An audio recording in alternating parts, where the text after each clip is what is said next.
beaucoup de rébellions parmi le peuple juif envers l'autorité romaine. Déjà, plusieurs s'annonçaient comme étant le Messie. Alors, c'était des faux Messies, bien évidemment. Mais la tension était extrême. N'oubliez pas aussi que quand Jésus est venu au monde, il y a eu un véritable génocide d'enfants tués jusqu'à l'âge de 2 ans par un roi qui était fou, qui s'appelait Hérode, et qui avait peur qu'il soit détrôné de son trône, alors que Hérode était un roi bien sûr illégitime. Et donc, Bethléem a crié de détresse, parce qu'il y a eu beaucoup de veuves le jour de la naissance du Messie. On oublie ça. Il est né dans un contexte terrible, terrible. Imaginez toutes ces mamans qui ont vu leurs enfants massacrés par l'armée d'Hérode. C'était même pas l'armée romaine. Et plus tard, il reviendra, bien sûr. Il s'établira à Nazareth, on le sait. Et le contexte était toujours aussi tendu.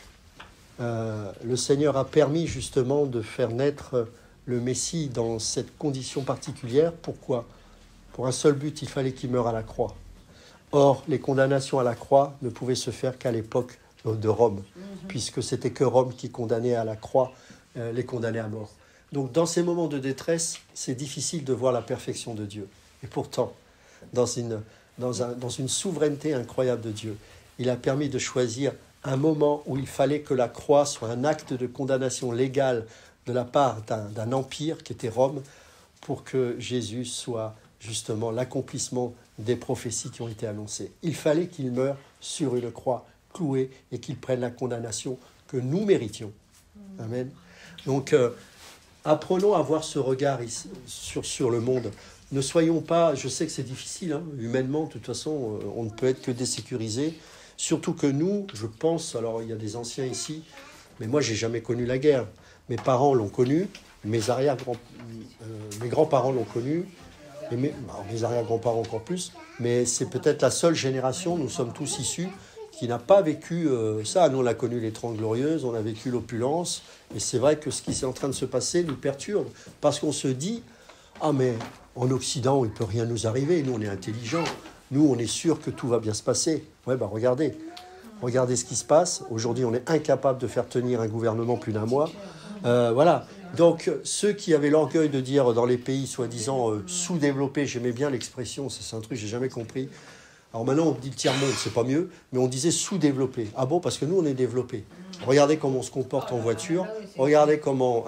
donc, voilà. Mais ça nous apprend l'humilité, et puis surtout, c'est l'occasion pour ceux qui sont élus de Dieu à se tourner vers lui et à dire « Seigneur, au secours ». Seigneur, au secours. Mais tant qu'il n'y aura pas de repentance, il n'y aura pas de salut. Parce que ça passe premièrement par la repentance.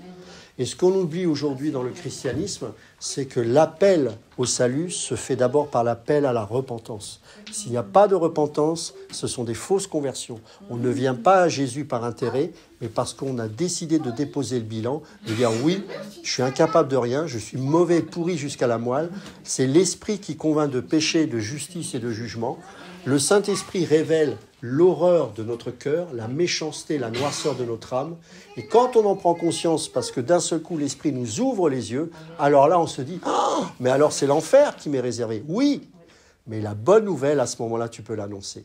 Mais en ceci, Dieu prouve son amour envers nous, en ce que lorsque nous étions encore pécheurs, Christ est mort pour nous. C'est ça l'Évangile. Dans oui. Le péché, c'était aussi l'enfer. Oui, bien sûr, c'est lié. De toute façon, la mort, le péché, la mort et l'enfer, c'est la trinité diabolique. C'est-à-dire que quand le péché est rentré dans le monde, la mort est arrivée, la maladie est arrivée, enfin toutes les choses qui vont... Et bien sûr, l'enfer sont intimement liés.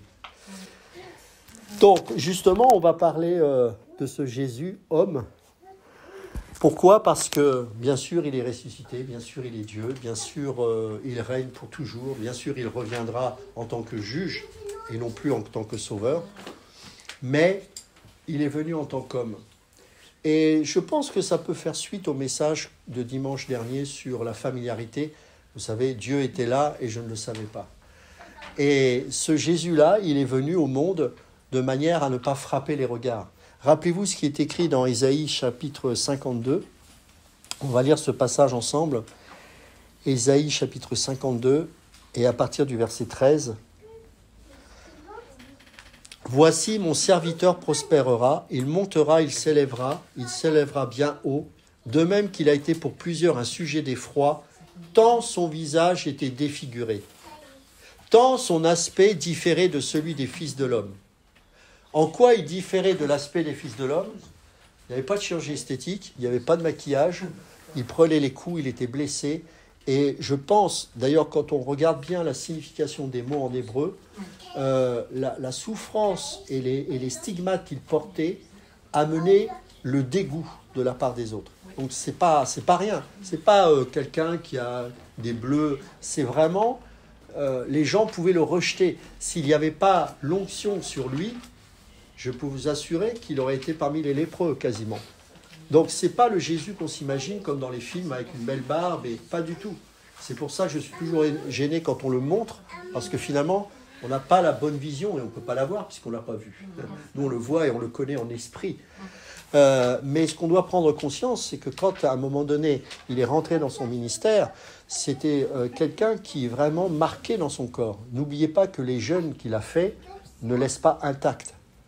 Vous ne pouvez pas faire 40 jours de jeûne et rester intact. Vous ne pouvez pas passer des 12 heures de nuit de prière en restant intact. Vous ne pouvez pas ensuite, quand vous allez sur le chemin de la croix et voir tout ce qu'il a, et comprendre tout ce qu'il a pu subir, les coups de poing, les gifles et les fouets. Vous savez ce que c'était les fouets, les 40 coups moins 1 à l'époque. Pourquoi on dit 40 coups moins 1 ? Parce qu'en fait, les bourreaux étaient entraînés pour frapper jusqu'à un coup moins 1 la mort. C'est-à-dire que 40 coups moins 1, c'est-à-dire que 39 coups, tu vivais encore. Un coup de plus, tu mourrais. C'est le 40 coups moins 1. Donc imaginez l'état du corps. Donc, et Paul a subi ça, les 40 coups moins 1. C'est-à-dire qu'ils avaient une telle maîtrise, une telle technique du fouet, c'est que quand ils fouettaient, ils savaient que le 40e coup, c'était la mort assurée. Donc ça veut dire qu'il n'y avait plus de peau, il n'y avait plus rien. Donc 40 coups moins 1, c'est ça. C'est un coup juste avant la mort. Et la couronne d'épines, c'est pas les petites orties. Hein. Non. Vous savez ce que c'est qu'une aubépine, les couronnes d'aubépine, c'est grand comme ça. Hein. C'est comme une lame de couteau qu'on enfonçait comme ça. D'accord ? Donc, c'est pas, je dis pas ça pour qu'on s'apitoie sur lui. On n'a pas à s'apitoyer sur Jésus. Mais c'est pour vous dire les souffrances. Et non seulement c'est une souffrance, mais la plus grande des souffrances pour Jésus, c'est que c'était une souffrance quelque part injuste, puisqu'il n'avait rien fait. Je vous rappelle, et faire attention à certains qui peuvent dire ces choses-là, c'est faux quand on dit qu'il s'est fait pécheur dans le sens où il est devenu pécheur. Non, il n'est pas devenu pécheur, il n'a jamais péché à la croix. Attention à ça, c'est important. C'est juste une substitution légale, c'est-à-dire qu'il a pris nos fautes, mais il n'était pas devenu pécheur. Il est resté saint. C'est pour ça qu'il est l'image de l'agneau. L'agneau, dans sa nature, représente la pureté. Et quand l'agneau était sacrifié dans le temple, il n'était pas devenu un agneau avec des taches, puisque, rappelez-vous, il était dit au souverain sacrificateur que l'agneau devait être sacrifié, mais sous condition qu'il n'avait aucune déformation et aucune tache. Donc ça montre bien que ce Jésus-là, quand il est mort à la croix, il n'est pas devenu un pécheur. Non. Il a pris nos fautes, nous qui étions pécheurs. C'est pas la même chose. Il est resté saint jusqu'au bout. Il est resté pur jusqu'au bout. Il est resté sans péché à la croix jusqu'au bout. Et c'est pour ça qu'il était légitime qu'il crie « Père, Père, pourquoi m'as-tu abandonné ?» Parce que s'il s'était transformé en pécheur, il n'aurait pas pu faire ce cri. Non, c'était un cri, non pas de désespoir seulement, mais pour montrer aux autres « Regardez comme cet homme était saint. » Parce que le brigand d'à côté, il n'a pas dit ça. Il a dit, quand il a repris l'autre brigand qui le vilipendait, il dit, mais attends, ce qui nous arrive est juste. Mais lui, c'est injuste. La différence, c'est que le pécheur qu'il était, lui, il a réalisé qu'il l'était vraiment face à cet homme saint. Et quand cet homme saint s'est mis à s'écrier de cette manière, eh bien, même les autorités romaines, même les soldats romains disaient, mais cet homme était véritablement le Fils de Dieu. Vous voyez ? C'est-à-dire que, pour faire suite au message de dimanche dernier, ne passons pas à côté de Dieu en ayant un regard charnel sur les choses. Jésus est venu de manière à ne pas frapper les regards. il n'était pas venu pour être un roi selon Hérode. Hérode était peut-être, je ne sais pas comment il était physiquement, mais il avait un apparat, il avait des belles choses. Mais ce n'est pas cette royauté-là qu'il a manifestée. Le roi que nous célébrons, mes amis, il avait une couronne d'épines. Et le roi que nous célébrons, il avait un manteau de pourpre qui était collé sur ses cicatrices. Et tout ce qui a été fait de manière prédestinée montre que même les autorités de ce monde n'ont pas pu s'empêcher de le déclarer roi, quand bien même ils se moquaient de lui. Je prends pour exemple quand les autorités romaines ramènent Jésus devant Hérode. Hérode commence à se moquer de lui. Jésus ne répond rien. Pourquoi ? Autant il peut parler à Ponce Pilate parce qu'il est une autorité légitime par rapport au monde, mais le roi Hérode était un roi illégitime et il s'adressait au vrai roi des rois. C'est pour ça que Jésus ne lui a pas répondu. Mais qu'est-ce qu'a fait Hérode, pensant se moquer de lui ? Il lui a enlevé son manteau de royauté pour se moquer de lui et il l'a posé sur lui. En fait, à son insu, il a reconnu qu'il était bien le roi des rois et le Seigneur des seigneurs. Il fallait qu'il soit déclaré homme par l'autorité romaine. Quand Ponce Pilate a présenté Jésus, qu'est-ce qu'il a dit ? Ecce homo, voici l'homme. Il fallait qu'il soit l'homme. C'est l'autorité romaine qui devait le déclarer. Il fallait qu'il soit innocent. L'autorité romaine, au travers de Ponce Pilate, s'est lavé les mains en le déclarant innocent. Il a été déclaré innocent par l'autorité romaine. Il fallait que toutes les autorités du monde reconnaissent qu'il était le roi des rois. Ponce Pilate a laissé mettre cet écrit sur la croix, qu'il est le roi des Juifs. En quelle langue ? En araméen. Ensuite ? En hébreu et en grec. C'est-à-dire les langues parlées du monde de l'époque. Il était le roi des Juifs. Et quand les pharisiens lui ont reproché ça pour Pilate, il a dit « Ce que j'ai écrit, je l'ai écrit. On le laisse. » Bon, c'est pas lui qui l'a écrit, mais c'était pour dire « on le laisse ». Est-ce que vous croyez qu'il a réfléchi à cet acte-là ? Est-ce qu'il croyait que spirituellement il était touché ? Non, l'histoire de l'Église nous raconte que c'était un homme très mauvais et que par la suite, il est mort dans des souffrances terribles. Mais, voilà. Le monde, on peut pleurer, les femmes devaient pleurer. Et d'ailleurs, sur le chemin de croix, quand Jésus a porté sa croix jusqu'à Golgotha, eh bien, les gens pouvaient pleurer de détresse, mais ils ne réalisaient pas, parce que les émotions ont pris le pas sur la spiritualité, c'est qu'il était en train d'accomplir son plan divin. Et Jésus reprendra les femmes en disant « Ne pleurez pas, mais pleurez sur vous. » Pourquoi ? Parce qu'en 70 après Jésus-Christ, le temple allait être détruit. 1 million de Juifs vont mourir et périr à Jérusalem. Et Jésus leur avait prévenu que votre salut sera dans la fuite. Ceux qui n'ont pas fui sont tous morts, tués par l'armée romaine en 70 après Jésus-Christ. C'était un jugement sur Jérusalem. Là encore, on peut se dire c'est terrible. Non. Parce qu'avant cela, à peu près 40 ans avant, Pierre se présente devant la foule et il fait ce discours incroyable. Le premier discours qui va amener les 3000 âmes au Seigneur, qui vont se convertir. Et il va y avoir la dédicace du temple que nous sommes tous. Le Saint-Esprit va venir se déposer dans la vie des gens. Et petit à petit, le Seigneur va préparer les Juifs qui vont se convertir, les Juifs messianiques, à se désolidariser du temple qui était un attachement à l'ancienne alliance. Et ce temple, il fallait qu'il soit détruit en 70 après Jésus-Christ. Pourquoi ? Parce que désormais, vous n'avez plus besoin d'aller dans un lieu particulier. Vous êtes la maison de Dieu. Vous êtes le temple du Saint-Esprit. Tout ça, Dieu le prépare. Ce qui se passe aujourd'hui, il n'y a pas un brin, un millimètre de vent qui ne soit en dehors de la volonté de Dieu. Il faut vous réaliser ça. C'est toute la parole, toute l'histoire de l'humanité est écrite dans la parole. Lisez le livre de l'Apocalypse, c'est incroyable. Tout est écrit dedans.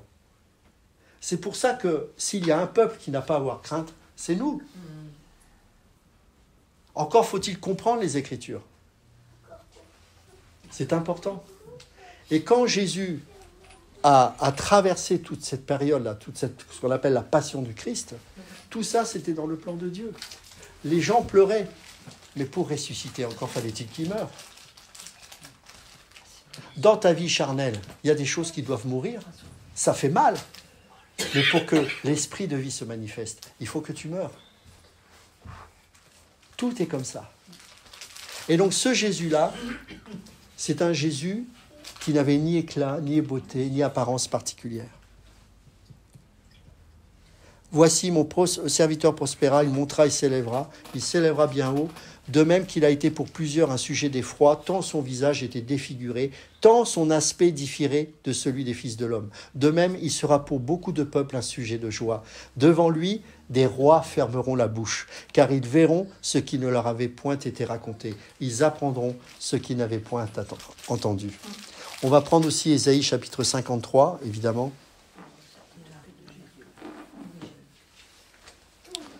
Qui a cru à ce qui nous était annoncé ? Qui a reconnu le bras de l'Éternel ?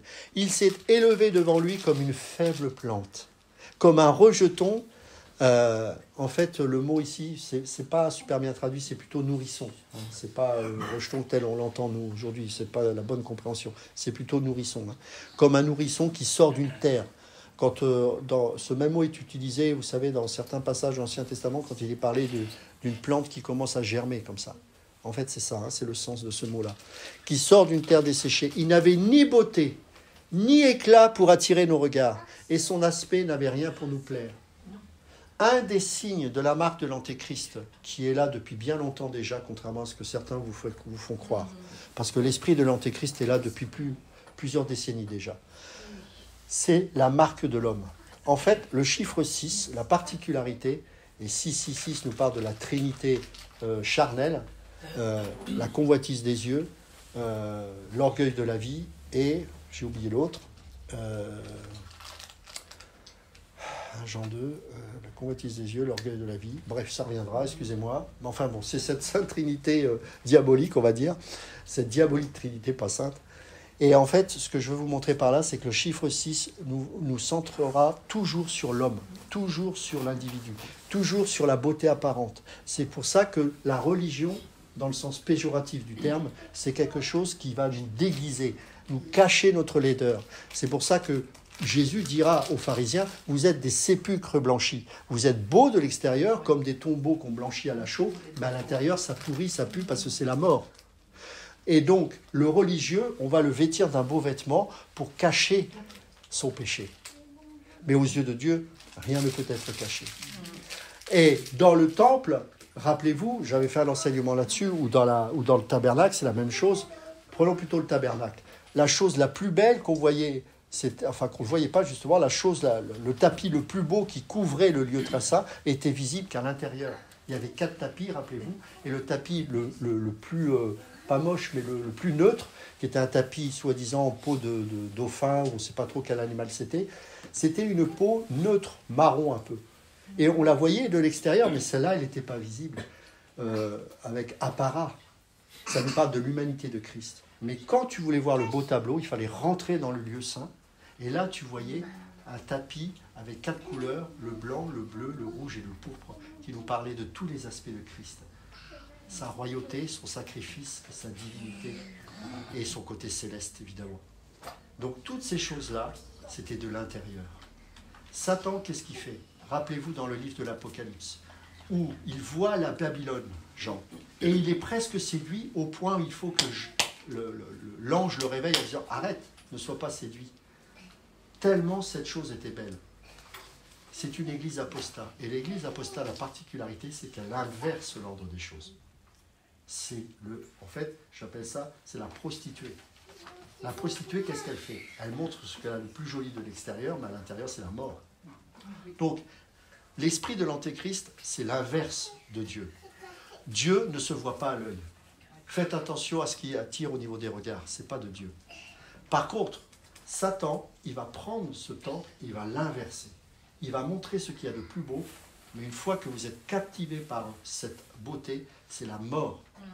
La mort est dans le pot. Vous rentrez dedans et c'est la mort. C'est le principe de la prostituée. Et tout le monde fonctionne comme ça. Le chiffre 6, c'est le chiffre de l'intelligence, de la connaissance, de l'intellectualisme, de l'art, de la beauté. Et tout ça est issu de la... Je n'étais pas parti pour parler de ça, mais bon, c'est comme ça. C'est issu de la civilisation de Caïn. C'est à partir de Caïn qu'on a commencé à construire des villes. On a créé des usines. On a fait le fer forgé, l'âge de bronze. C'est sous Caïn. C'est à partir de là que tout est devenu humain, en fait. Exactement. Alors que la génération de Seth, ce sont des bergers. Ce sont des gens qui vivent dans des déserts, qui n'inventent rien, qui ne font rien de spécifique. Abraham était un berger. Et ce peuple juif a passé son temps pendant 40 ans dans le désert à tourner comme ça. Et ensuite, il a pris possession, bien sûr, de Jérusalem, enfin d'Israël. Mais la différence des autres nations, c'est que Dieu n'a jamais demandé à Israël d'aller au-delà des territoires qui lui ont été définis. Jamais. Alors que toutes les autres nations, leur but, c'était de faire la guerre pour prendre des territoires. Et quand vous regardez Israël, même encore aujourd'hui, alors c'est peut-être encore pire aujourd'hui, c'est impossible qu'une nation ait pu durer comme ça. Elle est entre toutes les nations, les plus grandes nations, c'est impossible. Et jamais il leur a été demandé d'envahir le monde. Hein. Non. Ils devaient représenter le Dieu unique. C'était le seul peuple monothéiste. Tous les autres n'étaient pas monothéistes. Vous voyez ? Donc, pourquoi je vous dis tout ça ? Attention au chiffre 6, qui peut nous séduire. Parce que dans le chiffre 6, il y a la séduction. Et toute la Bible, hein, c'est comme ça. Dans la spiritualité, vous avez l'esprit, le pneuma, le souffle. Ça, c'est des choses que seul l'esprit peut nous faire voir. Car l'esprit sonde. Pourquoi il faut sonder ? Parce qu'il faut voir au travers d'eux. C'est ça le sens du mot sonder. Sonder, c'est voir au travers de ce qui paraît être visible. Ce qui est beau n'est pas forcément pur. Ce qui est laid n'est pas forcément impur. Vous comprenez ça ? Et donc, quand vous voyez Adam et Ève, avant la chute, qu'est-ce qu'il va dire quand il va voir Ève ? Il va dire, voici l'os de mes os et la chair de ma chair. C'est une expression, bien évidemment, qui est utilisée à plusieurs reprises dans la Bible. Mais on peut y voir un autre sens. Pourquoi ? Il n'a pas dit, souvent je le partage ça. C'est vrai que quand j'ai vu ma femme, j'aurais pu dire, je l'ai un peu dit, ouais, waouh, elle est belle. C'est la chair de ma chair et l'os de mes os. Non, c'est l'os de mes os. J'ai vu parce que l'esprit sonde que c'est mon prolongement. C'est d'abord l'os et ensuite la chair. L'esprit du chiffre 6, c'est la séduction. Pas mal. Waouh. Je ferais bien un bout de chemin avec elle. Un bout. Parce que si c'est la chair de ma chair et l'os de mes os, et que je vois d'abord la chair, et que celle-ci va commencer à dépérir, ça va être compliqué de continuer un peu plus longtemps avec elle. Alors que si je sais que c'est le prolongement de ma vie pour servir Dieu avec elle, que je vais d'abord voir qu'elle est finalement celle que Dieu m'a donnée pour vivre toute ma vie ici-bas avec elle, indépendamment de sa chair, j'irai jusqu'au bout. Il n'y a pas de souci. Parce que la beauté que Dieu me montre, c'est son esprit. Et d'ailleurs, c'est souvent lié. Bon, c'est un autre sujet, ça. Mais c'est pour vous dire que vous devez vivre avec du discernement, avec l'esprit de Dieu. Sinon, là encore, comme on disait dimanche dernier, on va passer à côté de Dieu. Oh, wow, il y avait une présence de Dieu, je sentais, j'avais la chair de poule. C'est la chair. Je vous mets un accord mineur, vous allez pleurer. Vous savez pourquoi les Juifs chantent en mineur ? Parce qu'ils attendent le Messie. Le mineur, ce n'est pas une note pleine, c'est un demi-ton, c'est une demi-note. Et donc, ça amène la nostalgie. Quand vous jouez en mineur, c'est très joli, c'est très mélancolique. Les oiseaux, ils chantent en majeur, parce que les oiseaux ont été créés pour louer Dieu. Il y a la joie, il n'y a pas de regret, parce que le Messie est venu. Adorez-le en majeur. Pourquoi ? Parce qu'il y a un ton, pas un demi-ton. On chante tous en majeur. Bach faisait notamment beaucoup de symphonies, enfin de compositions en majeur, parce qu'il avait compris que ça évitait le spleen. Nous avons la joie d'avoir le Messie. Nous ne l'attendons pas comme les Juifs. Nous avons le Messie. Donc on ne chante plus en mineur. Vous voyez, toutes ces choses-là, c'est pour vous donner des indications sur la manière dont on va concevoir le monde avec l'Esprit de Dieu. Et ça vous donnera une profondeur dans la connaissance de la parole de Dieu que le monde, par son intellect, ne peut pas obtenir. C'est impossible. Tout ce que je vous dis là, je ne l'ai pas lu. Bien sûr, je lis beaucoup, bien sûr, je m'instruis, ce n'est pas le souci. Mais c'est l'Esprit aussi qui nous montre. Bien sûr, il faut que ça soit appuyé sur la parole, sinon. Mais voilà, c'est important de comprendre que le monde qui nous entoure, c'est un monde qui est imprégné du chiffre 6. Et c'est pour ça que le monde a rejeté Jésus. Il ne fallait pas qu'il soit beau en apparence. À chaque fois que le peuple juif a décidé de choisir un homme qui était beau, on a vu ce que ça a donné. Le roi Saül. Beau gars. David, il était beau, mais c'était péjoratif.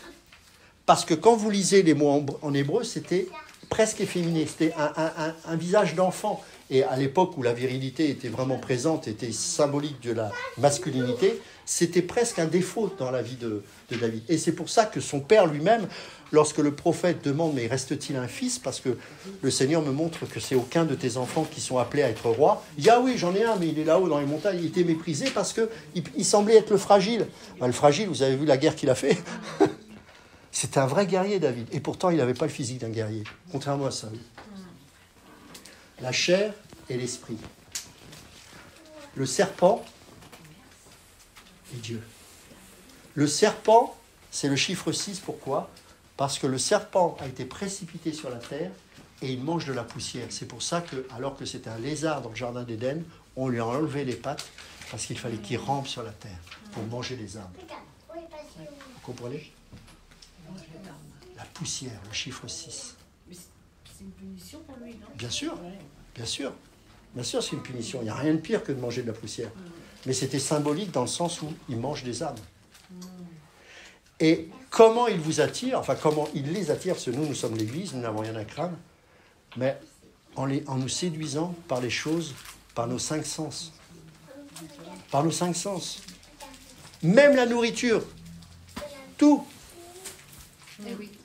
C'est pour ça que c'est très difficile pour nous de jeûner, par exemple. C'est très difficile. Vous remarquerez que moi, par exemple, pour le travail, j'oublie de manger, j'ai pas de souci, je ne suis pas tenté. Je ne sais pas si ça vous est arrivé.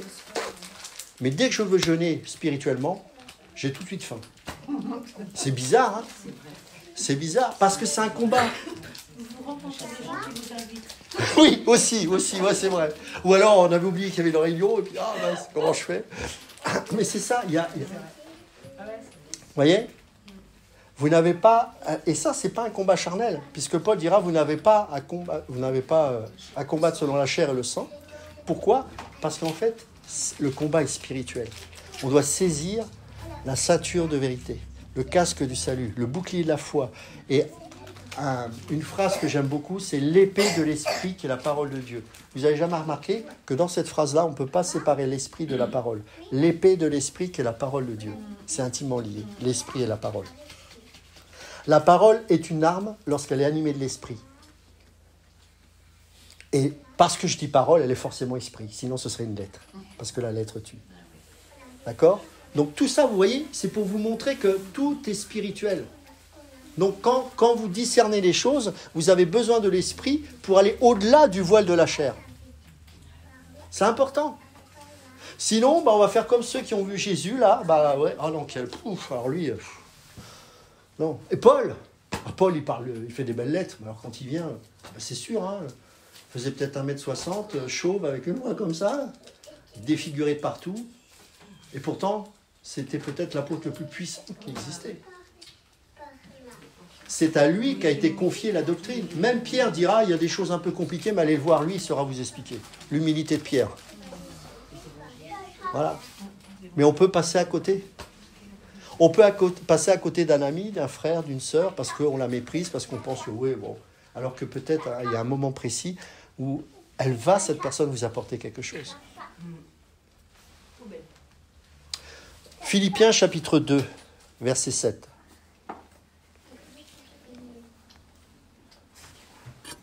Regardez, c'est très intéressant. En fait, Paul, là, est en train d'écrire aux Philippiens en faisant un parallèle entre le comportement qu'on doit avoir et comment Jésus, lui, s'est comporté. Ça veut dire que, c'est peut-être pas une bonne nouvelle pour la chair, ce que je vais vous annoncer, vous devez prendre le chemin de Jésus-Christ. Vous n'avez pas le choix. Là où est passé Jésus, vous devez y passer. Philippiens chapitre 2. Vous n'avez pas le choix. Pourquoi? Parce qu'il est notre modèle. Bien sûr, la croix, tout ça, c'est lui qui l'a fait. Mais il nous a ouvert la voie, non pas pour qu'on soit riche, non pas, il nous a ouvert la voie pour qu'on puisse enfin avoir la puissance pour suivre son chemin. Ah, ça change tout. Et là, comme Jésus à un moment donné, les disciples, quand vous dites ça, ils vont se disperser, ils vont partir. Quand vous prêchez le vrai évangile, à un moment donné, il y a des gens qui vont partir. Je connaissais un évangéliste que j'aimais beaucoup, qui était Vincent. Il disait, tu sais Ludovic, moi quand je prêche, j'attire la foule. Il était un peu artiste, donc il faisait des trucs un peu sympas pour présenter l'évangile, donc ça attirait la foule. Et puis il avait beaucoup de charisme. Mais à un moment donné, il prêche le vrai message. Et il dit, je sais que là, il va y en avoir peut-être 80% qui vont partir. Il dit, c'est pas grave, c'est ceux qui restent qui m'intéressent. Il était vraiment intéressant parce que je voyais ça effectivement, je le regardais annoncer l'évangile. Il y avait plein de monde parce qu'il avait de l'éloquence, il était rigolo en plus. Puis à un moment donné, il rentre dans le vif du sujet, il commence vraiment à prêcher la croix, et là, mais ceux qui restent là commencent à porter son attention sur eux. Et très souvent, ceux-là venaient le dimanche à l'église. Il évangélisait samedi, des fois on les voyait le dimanche. Tout ça pour dire là encore qu'on a besoin de comprendre que le message du Christ, c'est pas une bonne nouvelle pour la chair, mais c'est une bonne nouvelle pour l'esprit. C'est-à-dire qu'il nous donne la capacité et la force de continuer à suivre ses traces, malgré les oppositions, malgré les tentations, malgré le fait que le chiffre 6 va toujours se mettre devant vous pour dire « Regarde, finalement, c'est pas si mal. » Non, on a une vision. J'ai un maître, j'ai un modèle, c'est Jésus. Ne me dérangez pas, ne me perturbez pas avec des choses qui sont peut-être attirantes au regard, mais vous savez, avec Jésus, on ne va pas toujours choisir le plus facile.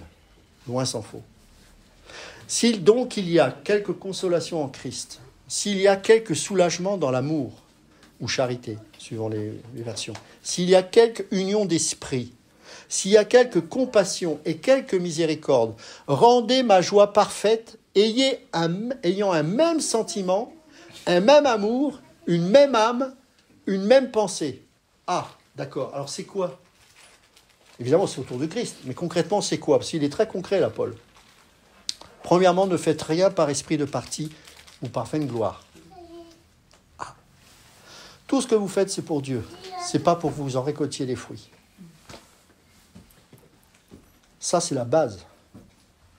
Ne faites rien pour dire « j'ai raison, esprit de parti ». Moi, je suis de Paul. Moi, je suis d'Apollos. Moi, je crois que Ludo, c'est un pasteur super. Ouais, mais moi, je crois que l'autre est mieux. Ça, c'est la chair. C'est des esprits de parti. Ou par vaine gloire. Oui, mais regarde tout ce que j'ai fait moi. C'est aussi une forme de gloire qu'on veut s'accaparer. Pourquoi? Parce qu'on est peut-être dans une justice légitime, mais ça reste une justice propre parce qu'elle est basée sur nous. Nous sommes le centre. Mais le Seigneur a vécu une injustice, tu subiras des injustices comme le Maître. Et sois content pour ça, parce que c'est une faveur que Dieu te donne. Ah! Joyeux Noël. S'il y a quelque union d'esprit, vous voyez, tout ça, c'est dans l'esprit. Ne faites rien par esprit de parti ou par vaine gloire, mais que l'humilité, voilà, on y est là, l'humilité vous fasse regarder les autres comme étant au-dessus de vous-même. Il s'adresse aussi aux pasteurs. Hein. Quand je dis aux pasteurs au pluriel, mais je me mets dedans, évidemment. Hein. C'est-à-dire que le pasteur n'est pas là pour être sur un trône. Il est aussi dedans. La caractéristique d'un enfant de Dieu, pasteur ou pas, c'est l'humilité. C'est considérer l'autre comme supérieur à soi-même. Upotasso, c'est en grec se placer sous. Il se place où? Dans quel sens? C'est pas s'humilier dans le sens charnel du terme et être une balayure, c'est pas ça. C'est être conscient de l'autre plus que de soi-même. Afin de pouvoir utiliser l'esprit pour sonder au-delà de la chair ce que la personne est en mesure de me donner et qui va pouvoir me faire grandir spirituellement. S'il n'y a pas l'humilité, je ne grandirai jamais. Jamais, jamais, jamais. Sans l'humilité, je ne peux pas vivre mon christianisme. Sans l'humilité, je ne peux pas grandir et croître spirituellement. Et sans l'humilité, je ne peux pas être quelqu'un qui va apporter à l'autre quelque chose. C'est la base. Et l'humilité, c'est la croix. C'est d'avoir cette capacité d'être légitime et de manifester une justice qui est juste parce que tu as raison, mais tu ne le fais pas par amour. Ça s'appelle la croix. Et ça, c'est l'humilité. Parfois, tu devras apprendre à te taire alors que tu as raison, parce que tu n'es plus conscient de toi, mais conscient de l'autre. Parce que quand tu es conscient de Dieu, tu sais que tu es placé dans ce monde au service des autres. Et donc, ce n'est pas une question que tu sois légitime ou pas, c'est est-ce que la situation dans laquelle je me trouve va, au travers de mon attitude, permettre de manifester la gloire de Dieu dans la vie de cette personne que j'ai en face de moi. Peu importe que j'ai raison dans une situation ou pas. Parfois, je ne vous cache pas que ces derniers temps, j'ai des réunions commerciales assez animées. Pourquoi parfois je peux monter le ton et manifester les choses? C'est pas pour dire j'ai raison. C'est parce qu'on oublie très souvent, parce qu'on est tellement focalisé sur les objectifs à réaliser, que derrière il y a des hommes. Et que moi j'ai à rendre compte devant Dieu un jour la manière dont j'aurais géré ces hommes. Et ce n'est pas eux qui seront au tribunal de Christ. C'est moi. Donc ce n'est pas parce que la personne, elle veut absolument être glorifiée pour avoir du résultat, quitte à détruire toute l'équipe, que moi, pour autant, je dois accepter cette situation. C'est pas facile, parce que peut-être que mon poste peut être en jeu. Oui, mais il ne fallait pas que je le prenne. Pourquoi? Parce que je manage des gens. Et ces gens-là, s'ils travaillent justement, il est juste que je les défende. Mais parfois, en même temps, et c'est là où la situation manager est compliquée, et c'est là où le christianisme prend tout son sens, c'est que je n'ai pas expliqué à mes gars ce que je leur dis pas que je les défends en réunion. Non, je reste dans mon rôle de manager. Pourquoi? Parce que l'unité au niveau de l'autorité est importante. Et donc, quand il y a les messages à passer, je les passe. Mais parfois, je peux vivre une injustice parce que les gens que je manage peuvent me dire « Ouais, mais toi, Ludo, tu es un manager, pourquoi tu demandes de... » Ils ne savent pas ce que je suis en train de dire en réunion et que je prends leur défense. Vous voyez, tout ça, c'est des exemples concrets. Hein. J'essaie d'être concret pour qu'on puisse... Voilà. Oui, bah, je ne sais pas. Mais... Ce que je veux dire par là, c'est que il y aura toujours une injustice. Donc ne cherchez pas à faire justice, cherchez à servir Dieu dans la situation dans laquelle vous vous trouvez. Vous pouvez être caissière, vous pouvez être... Pour moi, il n'y a pas de on peut... Moi, j'ai rencontré il y a quelques années une caissière qui était chrétienne, mais je peux vous assurer que ça se voyait. Ça se voyait, le sourire. Et pourtant, quand on voit les gens qui passent à la caisse, ce n'est pas des rigolos, ils ne sont pas toujours sympas. Mais elle manifestait le caractère de Christ. Elle faisait son métier différemment des autres. C'est ça. Aux États-Unis, il y avait un témoignage d'un monsieur qui avait été embauché dans une grande surface aux États-Unis et qui était chrétienne, cette personne. Et son rayon, il gérait les boîtes de conserve. Et le directeur du magasin, il regarde son rayon, il dit « Mais je ne comprends pas, c'est toujours le plus beau rayon. » Et forcément, c'est celui qui tournait le mieux. En fait, il a stické toutes les boîtes de conserve. Et le directeur lui disait « Mais... Pourquoi tu fais ça ?» Il dit « Parce que je ne le fais pas pour vous, je le fais pour Dieu. Parce que vous n'êtes pas toujours là. Mais Dieu, il est toujours là, il voit comment je travaille. Donc, je ne peux pas faire n'importe quoi. » Et comme le directeur de magasin, comme bon américain, il est très pragmatique, il dit « Mais ce gars-là, j'ai intérêt à le faire monter parce que quoi qu'il arrive, il ne trahira jamais. » Et puis, je ne vous raconte pas toute la suite, mais il est devenu directeur de plusieurs centaines de magasins. Pourquoi? Parce que ces gens-là sont dignes de confiance. Ouais. Mais en même temps, il n'a pas fait ça pour être directeur de 300 chaînes. C'est ça l'équilibre. Parce que certains vont dire, vous voyez, quand on est chrétien, voilà, on est appelé à être... Non, rien à voir. Regardez Joseph. Joseph, on va dire, ouais, mais Joseph, il a été Premier ministre. Est-ce que vous croyez que son ambition, c'était d'être Premier ministre? Son ambition, c'était de rester auprès de son papa. C'était ça, son ambition. Et il a été malheureux comme tout quand il a été ministre sous Pharaon. Il a été malheureux parce qu'il a été absent et de sa famille. Et quand il a revu ses frères, regardez l'attitude, il était en pleurs. Il n'en avait rien à faire de Pharaon. Et il a utilisé son intelligence, pas pour sauver les Égyptiens, hein, pour sauver sa famille. Il ne faut pas oublier ça. Vous voyez, ça c'est la vision de Dieu. Et c'est ça que j'aime avec notre Seigneur. Alors on continue. Que chacun de vous, au lieu de considérer ses propres intérêts, considère aussi ceux des autres. C'est la suite logique de l'humilité, hein, c'est-à-dire on s'efface pour comprendre la pensée de l'autre. Ayez en vous, et là c'est intéressant, les sentiments qui étaient en Jésus-Christ. D'accord? Alors c'était quoi les sentiments de Jésus-Christ? Lequel existant en forme de Dieu, n'a point regardé comme une proie à arracher d'être égal avec Dieu, mais s'est dépouillé lui-même en prenant une forme de serviteur. Alors, il ne s'est pas dépouillé de sa divinité, hein. Il était 100% Dieu, 100% homme. Mais il a vécu comme un homme et il n'est pas venu pour manifester la justice divine, sinon il aurait tué tout le monde, hein. Ça aurait été vite réglé. Non, il a pris un corps humain, il était homme et il a été serviteur. Serviteur. S'est dépouillé lui-même en prenant une forme de serviteur, en devenant semblable aux hommes et ayant paru comme un simple homme. Un simple homme. Il s'est humilié lui-même, se rendant obéissant jusqu'à la mort, même jusqu'à la mort de la croix. Après, vous connaissez la suite. C'est pourquoi aussi Dieu l'a souverainement élevé et lui a donné le nom qui était au-dessus de tout nom. L'humilité précède la gloire. Un jour nous régnerons, ne vous inquiétez pas, on va régner. Un jour, on va régner avec lui. Et là, ce sera pour l'éternité. Pour l'instant, on est au service de Dieu. On est des serviteurs inutiles. On ne sert pas pour nous-mêmes, mais on sert pour Dieu, premièrement, pour lui rendre gloire. Mais comment on lui rend gloire aussi? C'est en servant les autres, en étant utile pour les autres. Et à la différence de ce monde, c'est que nous servons les autres avec les yeux de l'esprit.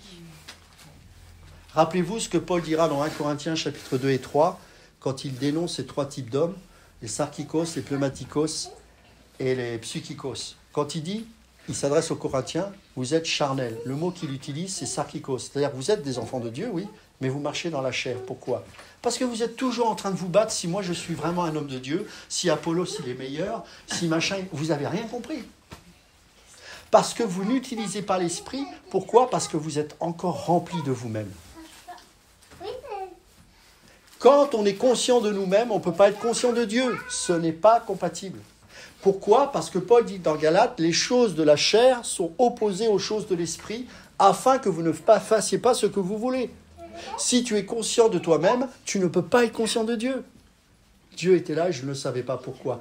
Parce que tu es focalisé sur tes préoccupations. Comment je vais m'en sortir pour faire telle ou telle chose?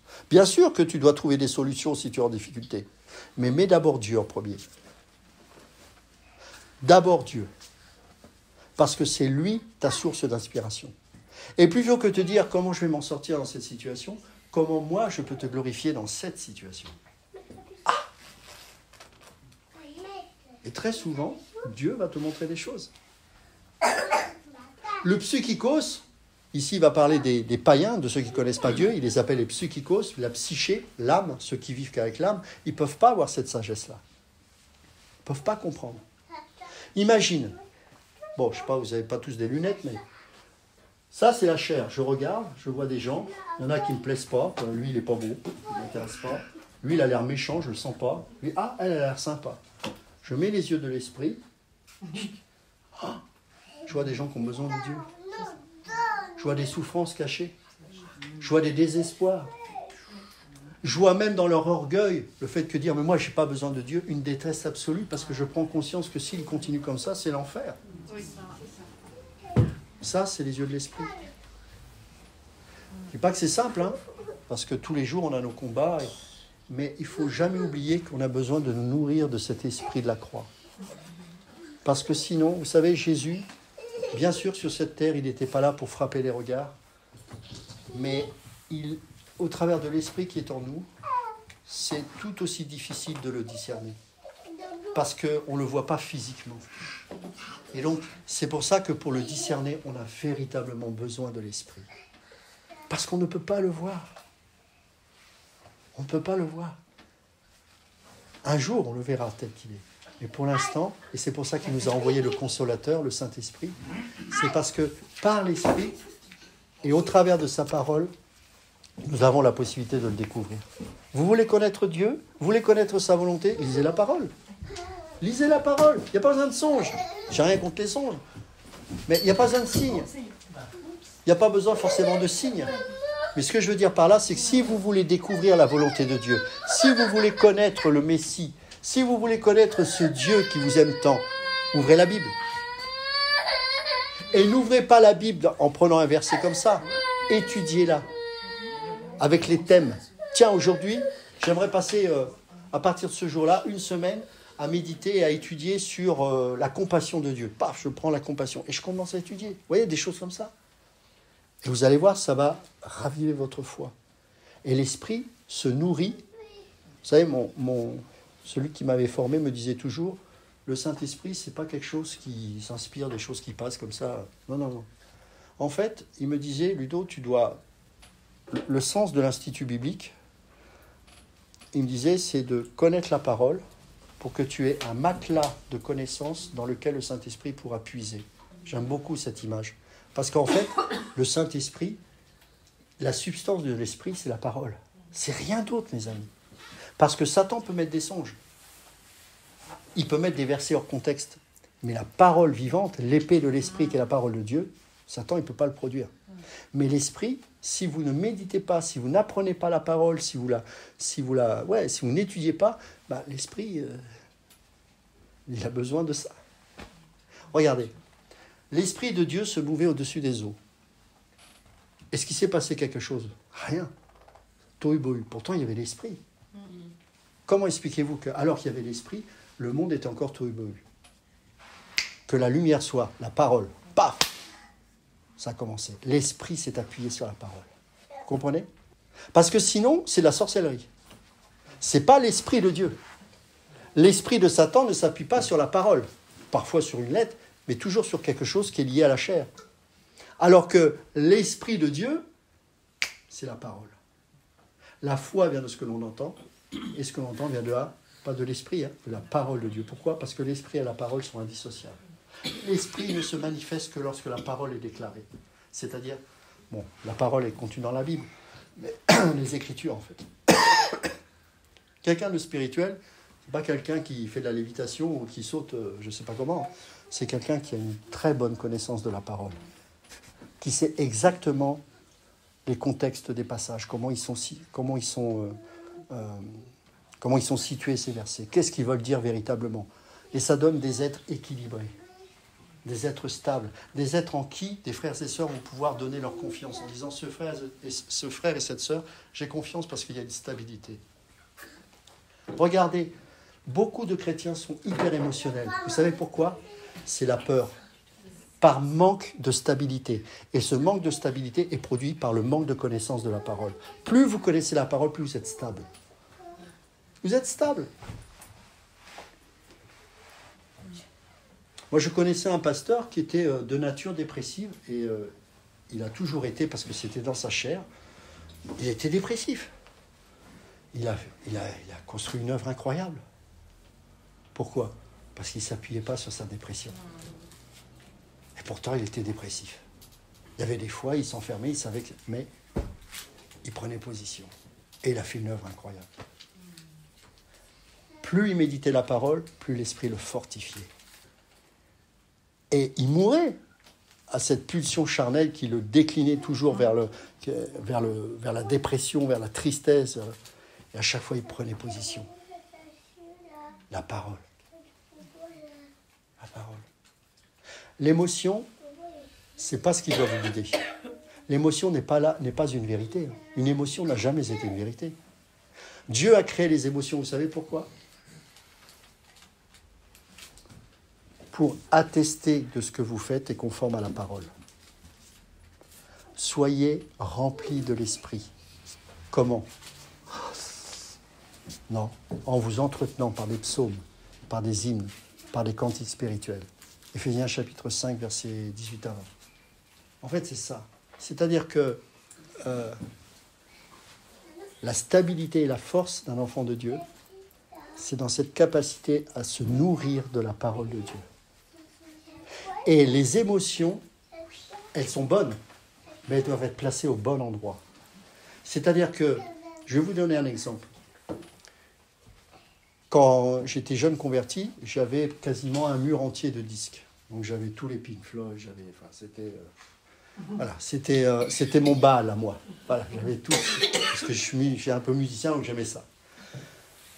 Et je rentre et je sens, et c'est pas Dieu qui m'a parlé dans le sens une voix est sortie du ciel, tu dois déchirer tout ça. Non, c'est qu'à force d'aller à l'église, à force de méditer la parole, je prenais conscience que je ne pouvais plus écouter ces trucs-là. Parce que c'est pas forcément qu'il y avait aussi que des musiques mauvaises, mais que par rapport à ma chair, ça allait m'amener le spleen, la dépression et des choses comme ça. Et je me nourrissais de ça quand j'étais dans le monde. Et j'avais pas d'émotion quand j'ai senti dans mon cœur qu'il fallait que je déchire tout ça et que je mette ça à la poubelle. J'avais pas envie de le faire dans la chair. Donc j'ai pas une émotion qui m'a guidé, parce que si j'écoutais mes émotions, j'aurais encore du Pink Floyd dans ma maison. Mais j'ai décidé, parce que j'ai vu que c'était quelque chose de mauvais pour moi. Je l'ai fait, et là, à ce moment-là, il y a eu la joie du Saint-Esprit. Je suis rentré dans la maison, j'avais l'impression que Dieu avait rempli la pièce. Pourquoi ? Parce que l'émotion était à la bonne place, elle était là pour attester que ce que j'avais fait était bien. Mais la foi, c'est pas dépendre des émotions, c'est de faire les choses indépendamment des émotions. Et les émotions sont là pour t'encourager à dire ce que tu as fait, c'est bien. Vous voyez l'ordre des choses ? Toute la vie chrétienne, c'est comme ça, mes amis. Toute la vie chrétienne, c'est comme ça. Et ce Jésus-là, eh bien, pour qu'on puisse réaliser qu'il est là parmi nous, eh bien, ça passe par le dépouillement. De la même manière, il s'est dépouillé, de la même manière, nous devons nous dépouiller. C'est aussi simple que ça. Sans l'humilité, il n'y a pas de christianisme. Sans l'humilité, il n'y a pas de discipulat. Sans l'humilité, on ne peut pas servir Dieu. C'est impossible. Comme vous avez toujours obéi, travaillez à votre salut. Le mot ici, c'est fructifier en fait. Faites-le fructifier. Ne soyez pas stérile. Que votre foi puisse porter du fruit. Avec crainte et tremblement. Non seulement comme à ma présence, mais bien plus encore maintenant que je suis absent. Car c'est Dieu qui produit en vous le vouloir et le faire. C'est lui qui vous donne cette motivation. Selon son bon plaisir. On n'est pas des robots, on ne va pas tous faire la même chose, hein, évidemment, heureusement. Faites toutes choses, écoutez bien, sans murmure, ni hésitation, afin que vous soyez irréprochables et purs, des enfants de Dieu irrépréhensibles, au milieu d'une génération perverse et corrompue, parmi lesquels vous brillez comme des flambeaux dans le monde, portant la parole de vie. Voilà, là vous avez tout l'évangile. Voilà, vous voulez savoir ce qu'on doit faire sur cette terre, lisez Philippiens 2, vous avez toute la recette, j'ai envie de dire. C'est ça. Oh, mais Dieu m'appelle à quoi ? Dieu... C'est des questions que je ne me suis jamais posées, moi. Honnêtement, serre-le, vis. Si tu appliques Philippiens 2, tu n'as plus à te poser la question, quel est mon appel ? Et dans ta marche avec Dieu, Dieu peut-être va te créer des opportunités où tu pourras pour certains être pasteur, ça. Mais être pasteur ou ne pas être pasteur, c'est pas l'aboutissement, c'est pas le Graal. C'est de glorifier Dieu dans sa vie. C'est ça le but. Il y en a, je me rappelle, on était là, c'était à celui qui voulait être pasteur. J'ai dit, mais ça n'a aucun sens. Et souvent, il y a des gens qui ne sont pas appelés à être pasteurs et qui le sont malgré tout. Et alors là, ça fait des dégâts. Non, c'est pas. Le but, c'est glorifier Dieu. Peu importe, tu peux être maçon, tu peux être jardinier, tu peux être, je ne sais pas. Glorifie-le. Amen. Amen. On va prier et puis si vous avez peut-être des questions ou si vous avez des commentaires à faire par rapport à ça. Moi, je sais pas, j'ai un questionnement. Oui. Si vous avez des personnes de votre famille... Oui. J'approche ce micro. Depuis plus de 20 ans, vous enquiquinez la vie par rapport à votre foi, et même si c'est pas par rapport même si c'est pas dit que c'est par rapport à votre foi qui le fait pendant 20 ans, ça devient très très lourd. Ouais. Au bout d'un moment, est-ce qu'un chrétien ne peut pas dire stop ? Ok, c'est une très bonne question. Stop, bien sûr. Alors, en fait, être au service des autres, c'est pas non plus accepter tout et n'importe quoi. Pourquoi ? Parce que la personne doit comprendre qu'il y a des limites. D'accord ? Si, par exemple, tu es dans une situation où tu sais que, parce que les personnes critiquent ta foi, mais que ça te perturbe dans ta relation avec Dieu et que ça t'empêche de vivre véritablement Dieu, tu te dois de marquer une séparation. Pas forcément avec les personnes, mais en tout cas déjà dans un premier temps, faire la distinction des choses, tu vois. Et peut-être que tu avais l'habitude de faire certaines choses et que en faisant ça, tu vois que tu tu attires le mépris de la personne, mais qu'en plus ça te touche, ça te blesse, tu dois faire attention à toi, tu vois. Donc, Jésus, il n'a pas été tendre avec certains qui lui faisaient perdre son temps, tu vois. Donc, l'équilibre, il est là. Maintenant, c'est à toi d'en juger, il n'y a pas de règle. Mais c'est en fonction de comment toi, tu as aussi tes fragilités, tu as tes faiblesses, et puis, en même temps, servir Dieu et le glorifier, c'est pas le permettre qu'il soit blasphémé, qu'il soit, tu vois. Moi, par exemple, j'étais pendant un temps, peu de temps avant ma conversion avec des motards, et quand je me suis converti, j'avais encore une moto, et j'étais invité à pas une concentration, mais un rassemblement de motards, et c'était des bikers, donc imagine. Et j'avais ma moto, mais comme j'étais né nouveau, je suis arrivé devant le bar, je suis même pas rentré dans le bar.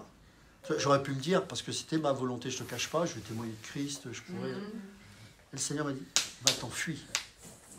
J'ai pris ma moto, je ne suis jamais revenu. Je ne leur ai même pas dit que j'étais parti, j'ai fui. J'avais une peur incroyable, parce que j'ai compris que le Seigneur me disait, tu es trop faible encore. Tu n'as pas cette capacité-là. Tu es jeune converti, tu étais un ancien, pas un biker, mais j'aimais bien le milieu biker. Donc si tu te mets avec eux, qu'est-ce qui va se passer? C'est eux qui vont t'amener à toi. Toi, tu ne vas pas les amener à toi. Parce que eux, tu rentres dans leur monde. Donc eux, ils ont leurs propres règles.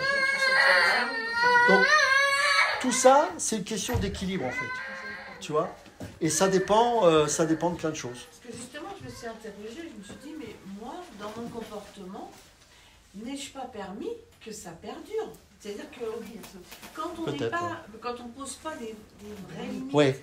et que quelque part on est obligé toujours de recevoir les personnes, c'est de ma famille, c'est très bien. Ouais. Qu'est-ce qu'il fait dans mon comportement? Est-ce qu'il teste? Le chrétien, il doit toujours se laisser faire, il tend la Moi, je dis, Seigneur, stop, il faut que ça s'arrête. Alors, comment fait-on? Tout en restant propre, poli, c'est compliqué. Ouais, en fait, c'est pareil, cette histoire de tendre la joue. Est-ce que Jésus a tendu la joue aux pharisiens? Non. En fait, le mot tendre la joue, en fait, c'est des sémites qui parlent, c'est des orientaux qui parlent, avec des expressions particulières. Parce que dans ce même passage, il a dit, si ton bras, je ne sais plus quoi, est une source d'occasion de vol, tu te coupes le bras. Tu vas te couper le bras? Non, on est d'accord. Ou jeter un œil, pardon. Mais ça parle aussi du bras. Oui, il y a le bras, il y a l'œil, il y a tout. Bon, le manteau, pareil. En fait, tout ça, ça va dans son ensemble. C'est une rhétorique sémitique. C'est-à-dire que c'est les gens d'Orient qui parlent comme ça. C'est-à-dire, en exagérant la situation, c'est pour faire sortir plus en amont l'idée principale, qui est tout simplement ne pas faire ta propre justice. Oui, voilà, c'est tout simplement ça. Mais nous, on prend ça à la lettre. Non. Tu parles. Si, je n'ai jamais vu de chrétien tendre l'âge. Oui, c'est vrai, t'as raison. Oui, c'est vrai. C'est vrai, t'as raison. Mais ça, c'est l'hypocrisie aussi. Ouais, il faut tendre la joue, mais personne ne le fait. On le comprend bien spirituellement. Ne pas répondre comme eux. Comme tu dis, ne réponds pas. Je suis plus à l'insensé selon. Moi, j'ai mis du temps à comprendre. Je l'ai lu dans tous les sens. Ne réponds pas à l'insensé selon l'insensé, en fait. Donc c'est ça aussi, il faut toujours... En fait, c'est ça l'équilibre. Et regarde, en fait, quand tu vois Jésus, il était très miséricordieux avec ceux qui étaient méprisés par les Juifs, d'ailleurs. Les péagers, qui étaient l'équivalent des collabos. Les péagers, les prostituées. Alors attention, ça ne veut dire pas qu'il acquiesçait leur mode de vie. Mais ceux qui venaient vers lui avec un désir d'être sauvé, il était disponible. Pourquoi il était aussi dur avec les pharisiens? Il a toujours été dur avec les pharisiens, sans exception. Même Nicodème, Nicodème s'est tourné vers Dieu par la fin, mais il n'a pas été tendre avec lui. Parce qu'en fait, eux, ils ne cherchaient pas Dieu, ils cherchaient à le contredire en permanence. Exactement. Et donc, justifier leur... Et donc là, ils se retrouvaient sous le jugement de Dieu, parce que c'était Dieu qui était en face. Et ça fait mal. Et même avec ses disciples, alors là, c'était pas pour les condamner, c'était pour les reprendre, mais c'est dur quand Jésus reprend Pierre. Arrière de moi, Satan. C'est dur, mais il l'a fait pour le reprendre. C'était ça restait son disciple, c'était par amour, tu vois. Mais parce que derrière, il savait quel esprit. Et c'était quoi l'esprit, puisqu'on parlait des émotions? La sentimentalité. Jamais tu diras, arrière de moi Satan. parce qu'il était guidé par ses émotions. Et ces émotions auraient pu empêcher Jésus d'aller au bout de sa mission. Bien sûr, ce n'est pas possible dans l'absolu. Mais en fait, ces émotions étaient là pour perturber le chemin que devait entreprendre Jésus. Ce n'était pas Pierre quelque part. Ce Pierre était quelqu'un de très émotionnel. Et donc là, il te donne comprendre, attention à ça. Ça, c'est Satan qui t'inspire. Les émotions, ça peut être le diable. Hein. Tu croises une femme dans la rue, coup de foudre. Ça n'existe pas, le coup de foudre. C'est une projection satanique, je vous le dis franchement. Et tu vas déterminer ta vie en fonction d'un coup de foudre, alors que cette même femme, au bout d'un mois, tu vas t'enlacer. On ne se marie pas sur un coup de foudre. Ça, c'est les émotions quand elles ne sont pas à la bonne place. Évidemment, il faut avoir des émotions quand on se marie avec quelqu'un, sinon c'est compliqué. C'est avec quelqu'un que tu n'as pas d'émotions. Mais au bout d'un certain temps, ces émotions, tu ne les auras pas tout le temps. Ça va, ça vient, c'est pas ça. Pourquoi ? Parce que ton rôle, c'est de construire ta vie avec la personne.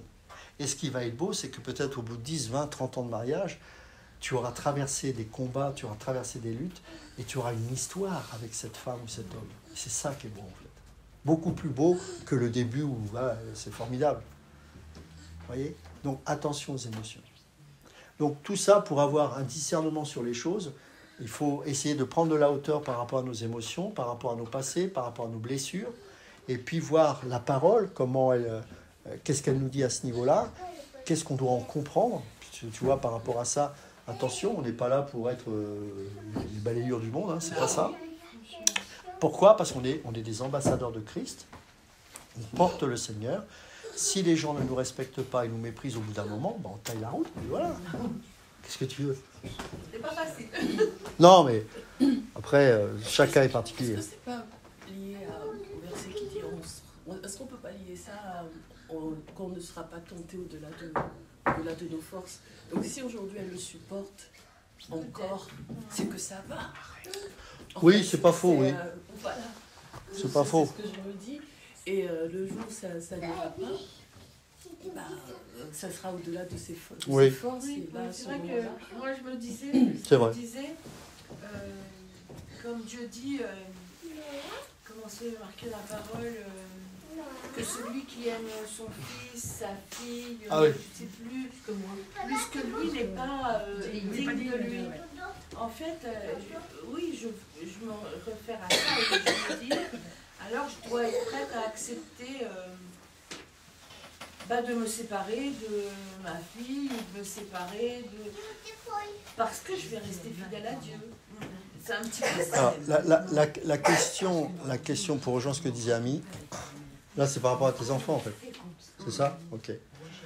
La question, et c'est là où il faut, et là c'est l'humilité qui rentre en jeu, c'est quand bien même elle insulte la foi qui est en toi, est-ce qu'elle continue de t'aimer ?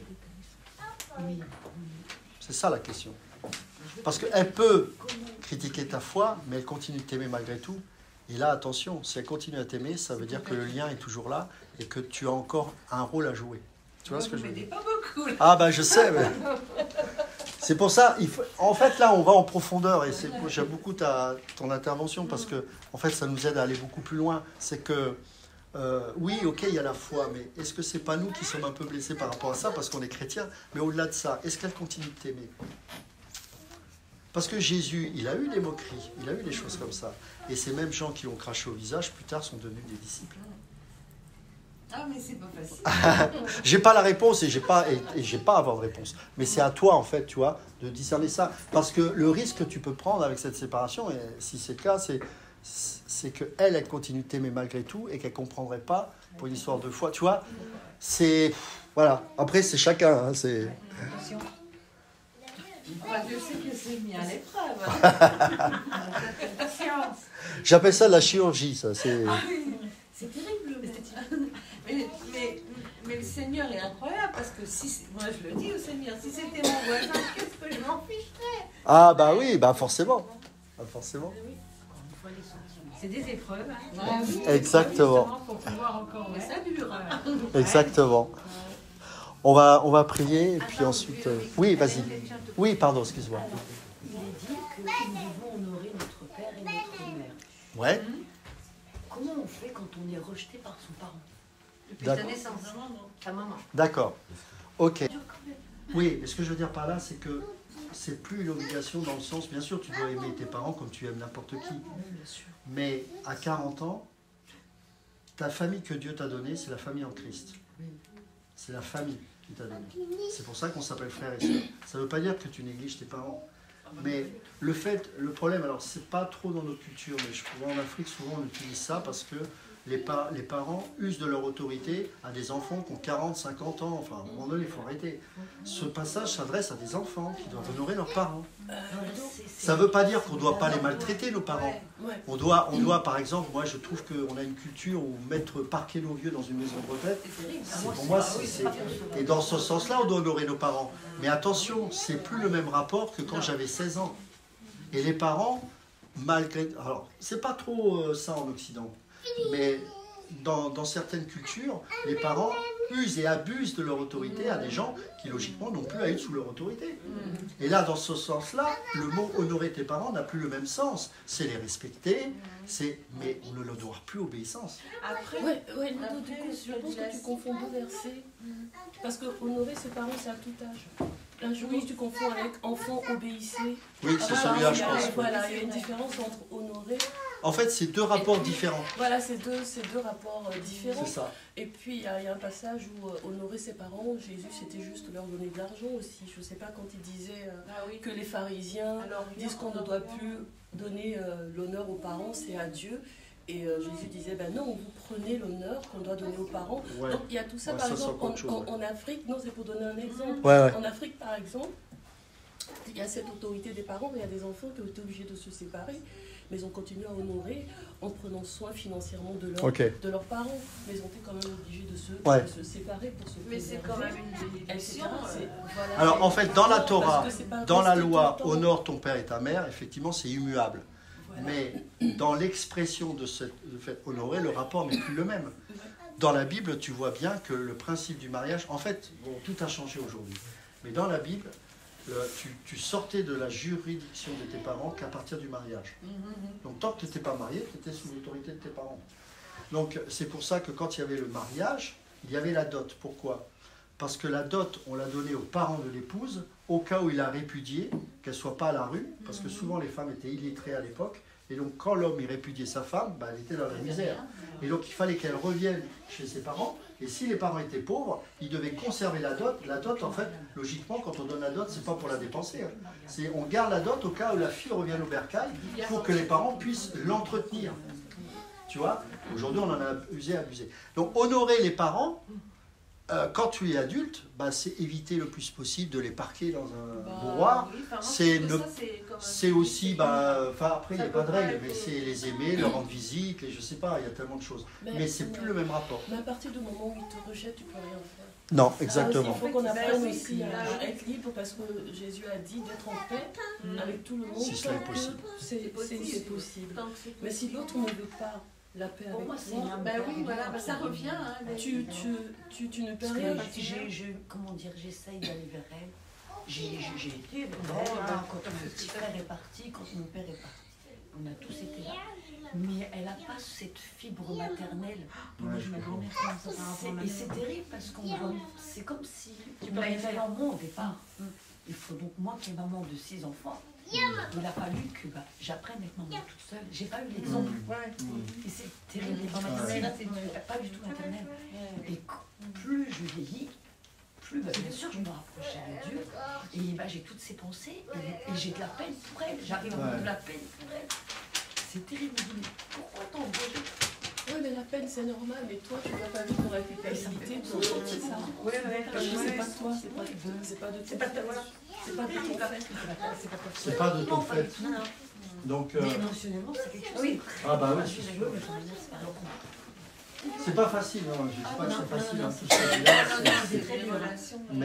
Mais ça passe par là pour que tu sois libéré de ça en fait. Oui. Après, ça c'est pas comme ça. Moi je crois pas aux libérations comme ça, ça prend du temps. Le défi pour nous tous, et on a chacun nos défis dans nos familles. C'est pas tant de dire qu'ils ont besoin de venir à Dieu, parce que c'est une évidence, c'est sûr. mais c'est comment je peux représenter Christ dans toutes ces formes de rejet. C'est dans les fruits de l'esprit, tout simplement. L'amour, la joie, la paix, la patience, la bonté, la bienveillance, la douceur, la maîtrise de soi, la fidélité. Si on manifeste ça dans ces situations-là, il se peut, selon la souveraineté de Dieu, que ces personnes soient touchées. Même fait la misère pendant 2 jours. C'est trop. Mais elle dit bien. Elle va me dire bien. Seigneur, je te remercie vraiment pour ces moments. Je te prie pour tout ce que mes sœurs et nous-mêmes tous ensemble avons nos défis dans nos familles. Je te prie pour ma sœur particulièrement par rapport à sa maman. Je te demande vraiment de lui mettre la paix déjà dans son cœur. Et que cette maman puisse bien sûr un jour découvrir l'amour véritable du Sauveur que tu es. Mais en attendant, Seigneur, que ma sœur puisse être en paix et libérée de ce poids, de cette culpabilité parfois, pour qu'elle puisse réaliser que tu nous as totalement libérés de tout lien émotionnel qui nous empêche de vivre la liberté en Christ. J'ai un passage pour toi dans Romains 8.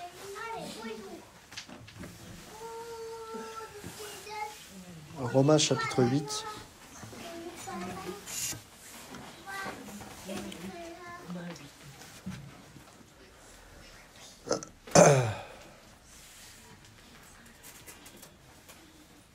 Verset 31. Que dirons-nous donc à l'égard de ces choses? Si Dieu est pour nous, qui sera contre nous? Lui qui n'a point épargné son propre Fils, mais qui l'a livré pour nous tous, comment ne nous donnera-t-il pas aussi toutes choses avec lui? Qui accusera les élus de Dieu? C'est Dieu qui justifie.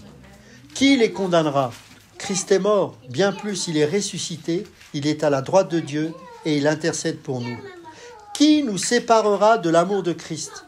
Sera-ce la tribulation, ou l'angoisse, ou la persécution, ou la faim, ou la nudité, ou le péril, ou l'épée? Selon qu'il est écrit, c'est à cause de toi qu'on nous met à mort tout le jour, qu'on nous regarde comme des brebis destinées à la boucherie. Mais dans toutes ces choses, nous sommes plus que vainqueurs par celui qui nous a aimés.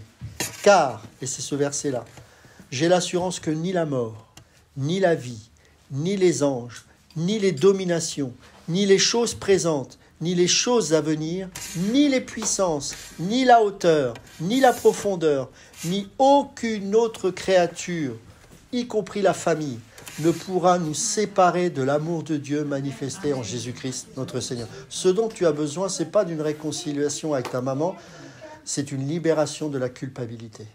C'est ça dont tu as besoin. Tu dois passer par cette libération de la condamnation. C'est ça. Ne t'occupe pas du reste.